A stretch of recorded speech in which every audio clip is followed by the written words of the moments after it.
नमस्ते बच्चों। देखो कल रेखीय त्वरक अपन ने पढ़ लिया था। रेखीय त्वरक से आगे स्टार्ट कर रहे हैं। रेखीय त्वरक बचा हुआ था थोड़ा बहुत, गणितीय विश्लेषण पढ़ेंगे आज। तो मैंने कहा था कि रेखीय त्वरक जो होता है उसमें ट्यूब्स होती है, इस तरह से एक के बाद एक ट्यूब्स होती है, उनकी लंबाइयां बढ़ती जाती है।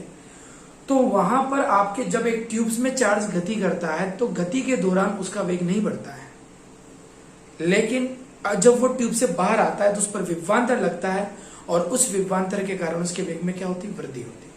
मैंने बताया था जैसे जैसे हम आगे बढ़ते जाते हैं वहां लंबाइयां बढ़ती जाती है, लेकिन कंडीशन ये याद रखना कि इस ट्यूब की जो लंबाई है, या यूं समझो कि उस आवेश को इस ट्यूब को पार करने में जो समय लगेगा वो समय सीधे के सीधे उस प्रत्यावर्ती धारा के एक अर्ध आवर्तकाल के तुल्य होना चाहिए, वरना जब आवेश बाहर निकलेगा वापस इसी ट्यूब में अंदर आ जाएगा, ध्रुवता नहीं बदल पाएगी और वो आगे नहीं जा पाएगा।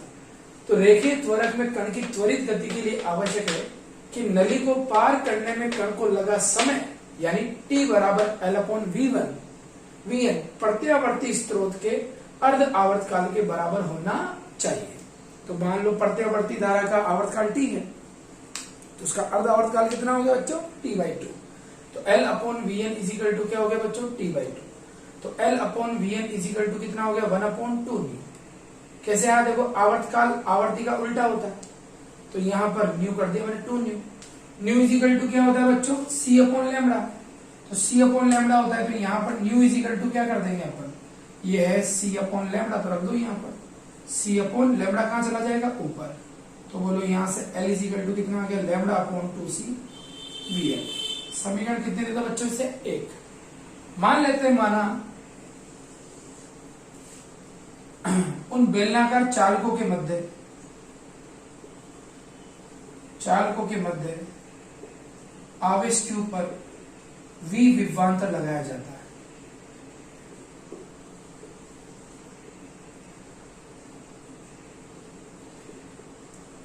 ठीक है भाई।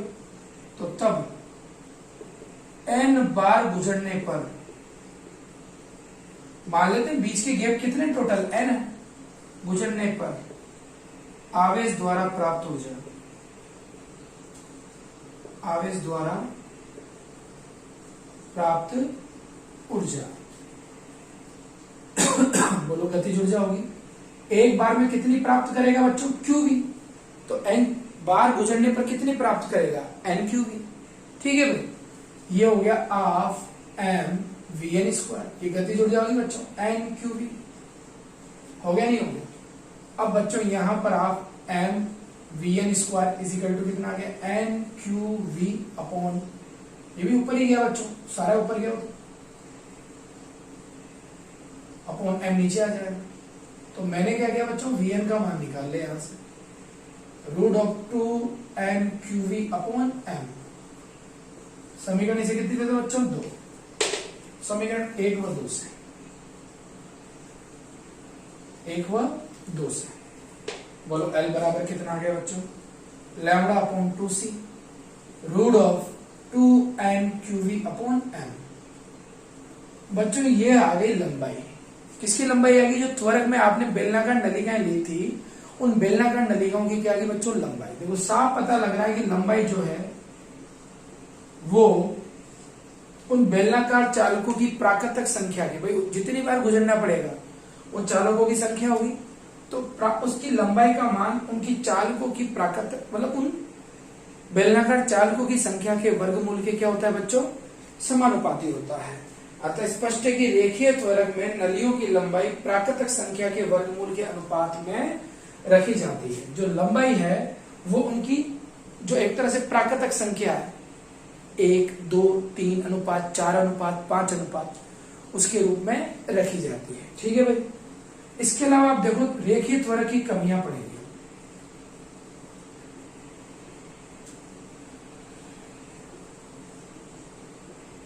तो रेखीय त्वरक की देखो मेन कमियां क्या है। पहली कमी, आपको पता है कि रेखीय त्वरक में जैसे जैसे हम आगे बढ़ते जाएंगे वैसे वैसे त्वरकों की वो बेलनाकार नलियों की लंबाई बढ़ती जाएगी। जैसे जैसे हम आगे बढ़ते जाएंगे वैसे वैसे बेलनाकार नलियों की लंबाई क्या होती जाएगी, बढ़ती जाएगी। देखो ऐसे जैसे इधर देखो, अभी मान लो इसकी लंबाई है 1 मीटर, अगले वाले की 2 मीटर, अगले वाले की 3 मीटर, क्योंकि यहाँ पर आपका आवेश बिल्कुल सरल रेखा में गति करता है। तो अगर आपका आवेश सरल रेखा में गति करेगा तो बोलो आपको ट्यूब की लंबाई बढ़ती जाएगी, अतः उपकरण को बड़ा लेना पड़ेगा। उपकरण को क्या लेना पड़ेगा? बड़ा। दूसरी कमी देखो, आपको पता है कि आपको जितनी ज्यादा ऊर्जा से आवेश को त्वरित कराना है उतनी बार उनके बीच के गैप में से निकालना पड़ेगा। यानी जितनी ज्यादा ऊर्जा लानी पड़ेगी, गैप की संख्या उतनी बढ़ानी पड़ेगी, उससे उपकरण बड़ा हो जाएगा। तो दोनों में यही है कि एक में लंबाई बढ़ रही है, एक में उपकरण बढ़ रहा है, यानी दोनों केस में लंबाई का मान बढ़ जाता है। इसलिए रेखीय त्वरक अधिक उपयोगी नहीं है, क्योंकि इसमें एक्सीलरेटर की लंबाई क्या रखनी पड़ती है? बहुत ज्यादा। तो बच्चों ये कहलाता है आपका रेखीय त्वरक। त्वरण नहीं, रेखीय त्वरक। तो रेखीय त्वरक की कमी समझ में आ गई, क्योंकि यहां पर आवेश बिल्कुल सीधा जाएगा सरल रेखा में, इस वजह से लंबाई ज्यादा लेनी पड़ती है। दूसरा, जितनी ज्यादा ऊर्जा रखोगे आप, जितनी ज्यादा क्या रखोगे? ऊर्जा, वहां लंबाई का मान भी आप उतने आपको गैप रखने पड़ेंगे, इसलिए आकार भी क्या हो जाएगा? बढ़ जाएगा। ठीक है भैया, तो ये है इसका। अब आगे बढ़ेंगे अपन साइक्लोट्रॉन।